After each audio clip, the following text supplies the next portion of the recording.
All right, guys, the 38 letters to John D. Rockefeller to his son. This is letter 18. It's your right to be rich. Let money be my slave, but do not let me be a slave of money. Every penny in his hand adds a penny to the power to determine his future destiny. July 26, 1906. Dear John, there are many tragedies caused by paranoia and pride.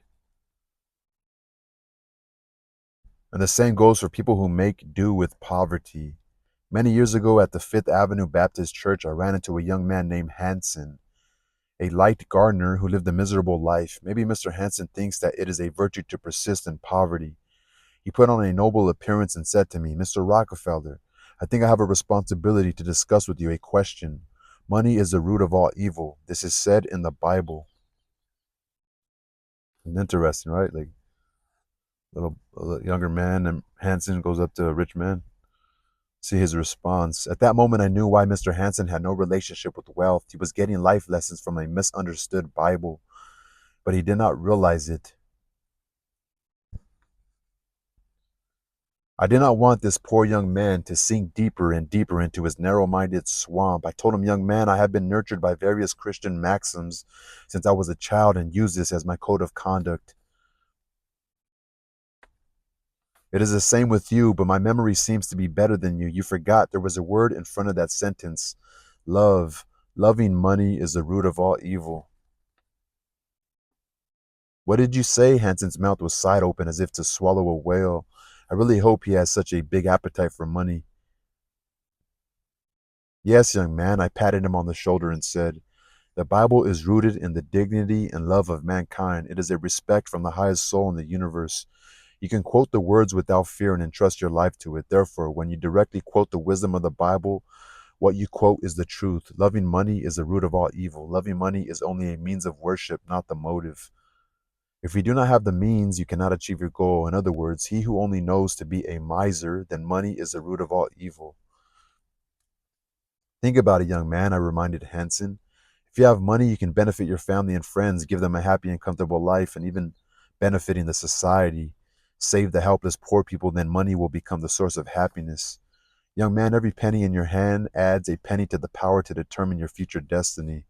I persuaded him, you should not let those paranoid ideas lock your powerful hands. You should spend time to make yourself rich because having money gets you power.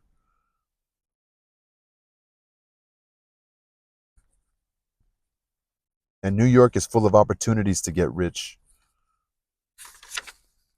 You should get rich and you can get rich. Remember, young man, although you are a hurried passerby in the world, you still have to show the light of life.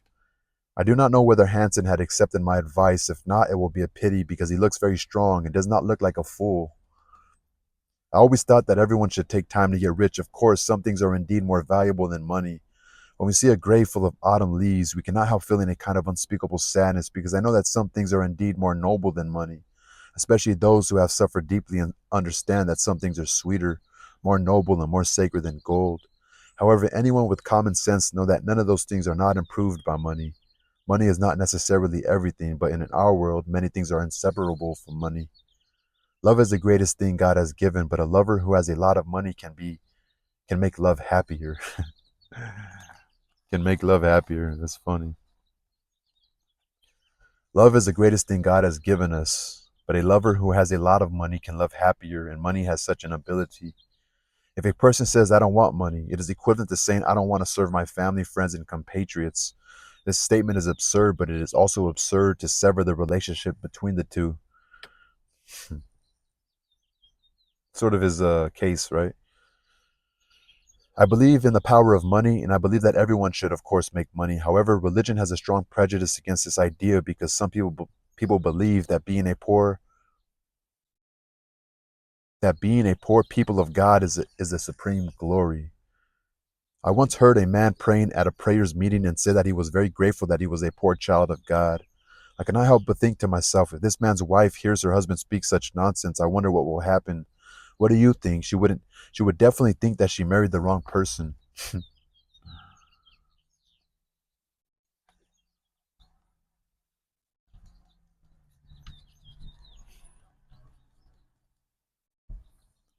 I do not want to see such poor people of God again, and I do not think God wants to. I can say that if someone who should have been wealthy is weak and incompetent because of poverty, then he must have committed an extremely serious mistake. I can say that if someone who should have been wealthy is weak and incompetent because of poverty, then he must have committed an extremely serious mistake. He is not only unfaithful and disloyal to himself, but also mistreating his family. I cannot say that the amount of money earned can be used as a criterion for success in life, but almost without exception, you can use the amount of money to measure a person's contribution to society. The more your income, the more your contribution. The thought that I have enabled countless people to prosper forever, I feel that I have a great life. So I said the thought that he's helped people, yeah. I believe that God made diamonds for his people, not for Satan and alike. The only warning God has given us is that we cannot make money or earn other things in violation of God. Doing that will only add to our guilt. To get a lot of money is understandable as long as we get it in a proper way, instead of letting money drag our noses away.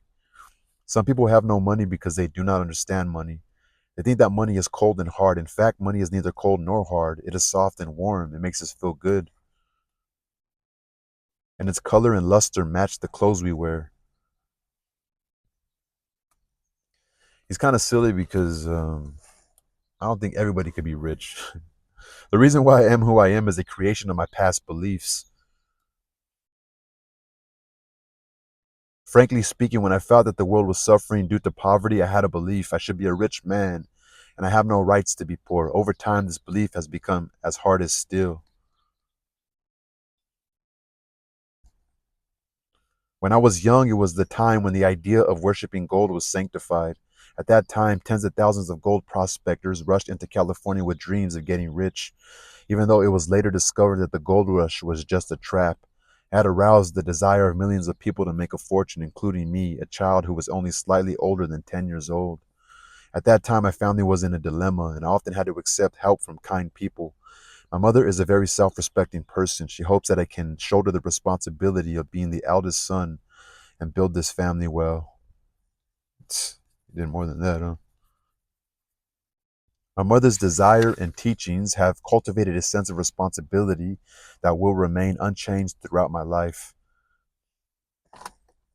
I made my pledge I will not become poor, I will make money, and I will use wealth to change the destiny of my family.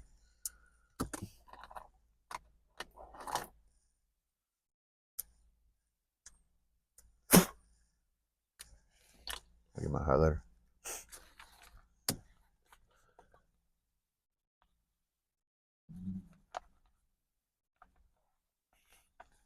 In the dream of getting rich in my youth, money is not just a tool for my family to lead a prosperous and worry free life, but a society where money can be exchanged for moral dignity and social status by giving, spend wisely. These things are far more exciting to me than luxurious and magnificent residences and beautiful outfits. My understanding of money strengthened my belief in making money and becoming a rich man, and this belief gave me incomparable fighting spirit to chase wealth.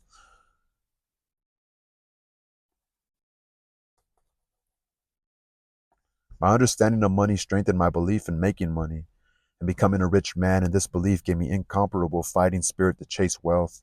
My son, there was nothing more pitiful and contemptible than someone who makes money for the sake of making money. I know how to make money. Let money be my slave, but do not let me be a slave of money. This is how I do it. Love your father.